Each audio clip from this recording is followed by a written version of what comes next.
ये कहानी है उस समय की जब भारत गुलामी की जंजीरों में जकड़ा हुआ था। ये कहानी है उन करोड़ों भारतीयों की जिनकी आवाज दबा दी गई थी।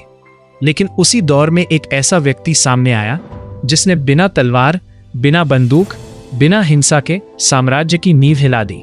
उस व्यक्ति का नाम था मोहनदास करमचंद गांधी, जिन्हें दुनिया महात्मा गांधी के नाम से जानती है।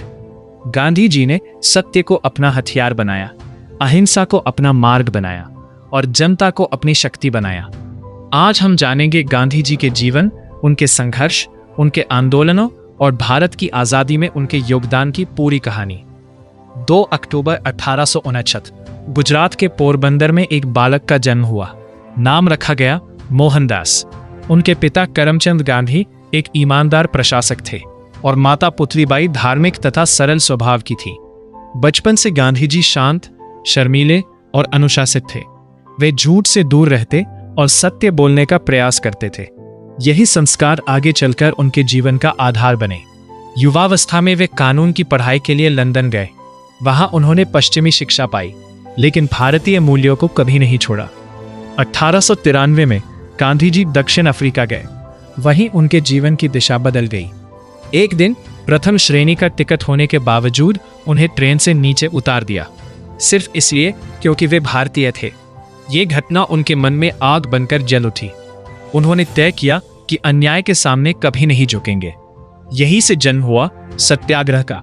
सत्याग्रह का अर्थ था सत्य के लिए आग्रह, बिना हिंसा के संघर्ष। दक्षिण अफ्रीका में गांधी जी ने भारतीयों के अधिकारों के लिए आंदोलन चलाया और सफलता प्राप्त की।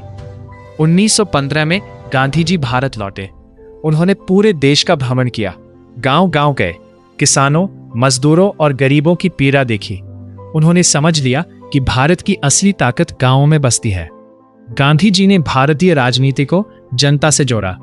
बिहार के चंपारण में किसानों को अंग्रेज जबरदस्ती नील की खेती करने पर मजबूर करते थे। किसान दुखी थे, गरीब थे और डरे हुए थे। गांधी जी वहां पहुंचे।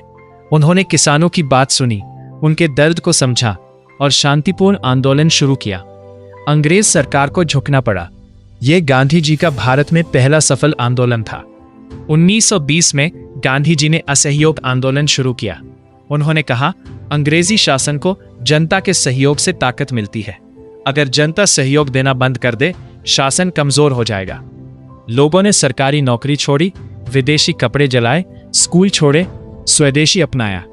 पूरा देश एकजुट हो गया। गांधी जी ने अंग्रेजों के नमक कानून को चुनौती दी। वे साबरमती आश्रम से दांडी तक 240 मील पैदल चले। हजारों लोग उनके साथ थे। समुद्र तट पर पहुंचकर उन्होंने नमक उठाया और कानून तोड़ दिया। ये सिर्फ नमक नहीं था, ये आजादी की पुकार थी। 1942 में गांधी जी ने कहा, करो या मरो, और नारा दिया, अंग्रेजों भारत छोड़ो। पूरा देश उठ खड़ा हुआ। युवा, किसान, महिलाएं सब स्वतंत्रता की लड़ाई में उतर आए।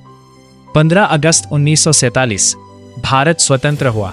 ये सिर्फ राजनीतिक जीत नहीं थी, ये सत्य और अहिंसा की जीत थी। गांधी जी ने दुनिया को दिखाया कि बिना हिंसा के भी परिवर्तन संभव है। उनकी पुस्तक सत्य के प्रयोग आज भी करोड़ों लोगों को प्रेरित करती है। महात्मा गांधी केवल एक नेता नहीं थे, वे एक विचार है, एक मार्ग है, एक प्रेरणा है। जब तक सत्य, अहिंसा और न्याय जीवित है, गांधी जी अमर रहेंगे।